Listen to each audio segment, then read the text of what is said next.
Hello guys, welcome back to our channel how to do it tutorial videos.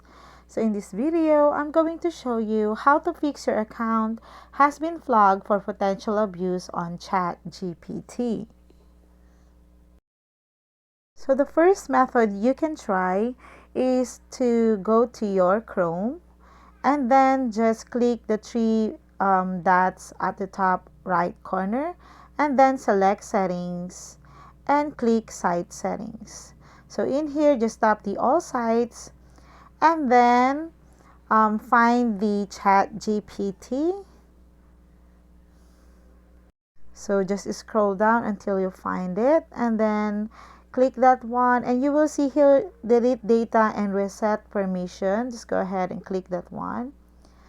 So you're good to go. All the bugs and other viruses have been removed, so you can now start your ChatGPT again. So if this one doesn't work, here's the second method that you can try. So you can go to your Play Store and then download any VPN.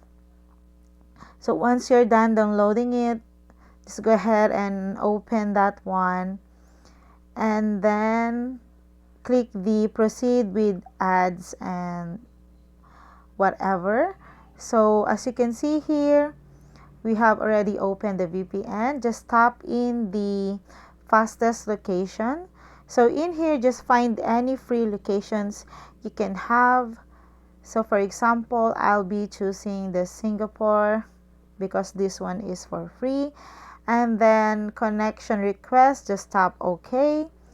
And then just wait for it to connect. So once your VPN is connected, you can go back to your browser and check if you can now log in to ChatGPT.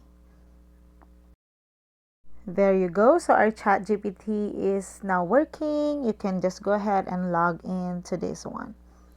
But if it still doesn't fix the issue, this is the third method you can try. You can report a problem via Gmail.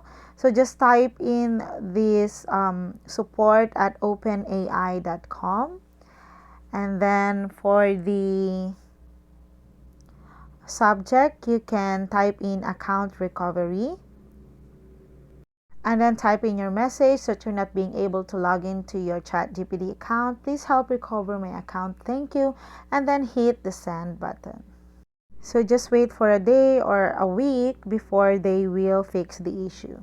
So that's it guys. I hope you find this video helpful, and if you do, please don't forget to like and subscribe to my YouTube channel. Thank you for watching.